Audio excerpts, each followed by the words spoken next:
Let's talk about the data that we're watching here in the UK right now. Well, we certainly need a bit of spring right now. The reaction in the pound, I think, is fascinating this morning, guys. So initially you get this knee-jerk reaction lower. You then get a little bit of a pop-off off that. And I think the reason is that you read the headline number, which comes in a little softer than anticipated, 0.6.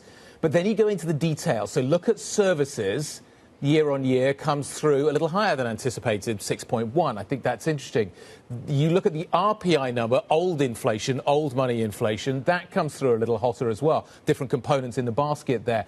And you also look at the PPI number, a little hotter than anticipated. So the headline number, initial reaction, kind of a little softer, but then you start to dig into the details and actually maybe it's not as good as we thought it was. Yeah, especially as you think about the areas of focus that the Bank of England has right now, and services, the sticky nature of services inflation has been one of those. And to your point, Guy, then that comes in at 6.1%. That's above the estimate of 6.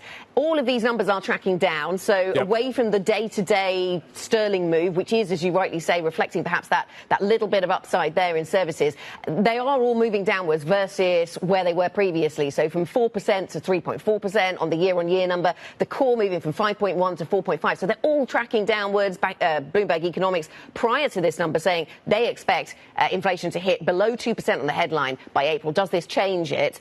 Maybe not, but we are seeing that very knee-jerk reaction around the pound. Around the pound in futures trading as well. When you look at the FTSE 100 futures, a massive pop there, which then has paired in line with the currency move. I'm confused what this means for the BOE. That's the initial read-through, right? If you're looking globally, you're seeing potentially hot data in Japan, which is a good thing and welcomed by the BOJ.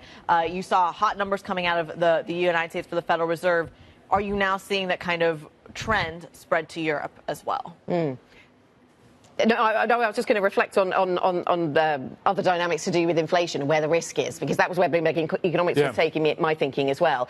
They say that the Bank of England has been, up to this point, very concerned about upside risks on inflation around the core and also services. But actually their analysis reveals that we should be more concerned around two-way risk on inflation. And that speaks to sort of a lack of conviction, really, about where this inflation story goes. Do you wait? Do you watch, therefore? Do you park the kind of decision until later on in the year?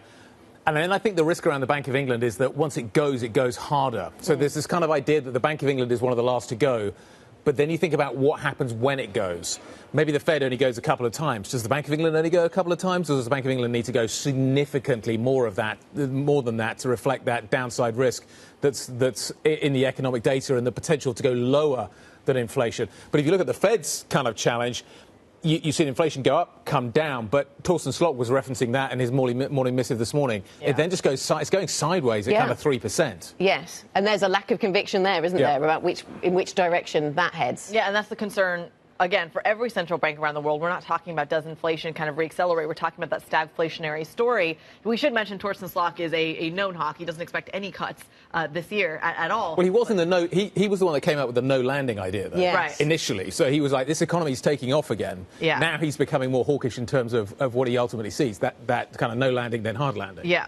For me, it's the PPI numbers that I'm really confused about. We haven't talked about kind of input inflation in a very long time. This has been demand-driven all the way from goods into services. No one has talked about slowing demand. We're pulling the kind of demand story down, but then the supply story is reaccelerating, and I'm confused where that's coming from. Is that a Red Sea story? Is that simply that a wage story that's now feeding into kind of how much it costs to manufacture X item?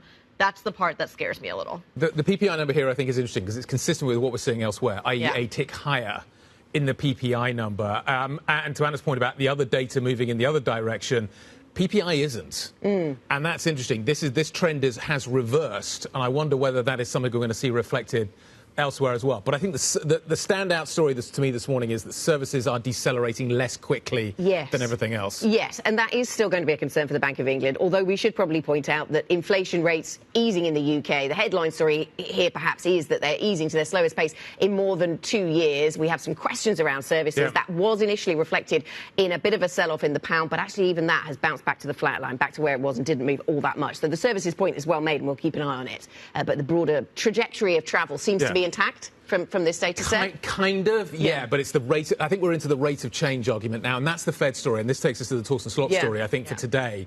Whether or not actually this last mile, this famous last mile, getting inflation down from kind of 3 to 2 is going to be the real challenge. And it appears to be going sideways at the moment. And is that going to be enough for people like Kashkari to move their dots a little bit higher? And does that take us from 3 to 2 cuts this year? I think that's what the market is looking for. But the risk seems really asymmetric today. Yeah, I think the survey of economists suggests that we're still looking for 3 cuts, doesn't it, in those dots. But, yes, we've spoken to guests who've talked about 2. I spoke to a guest yesterday who was definitely saying 2, and maybe the risk is to fewer than that, not more.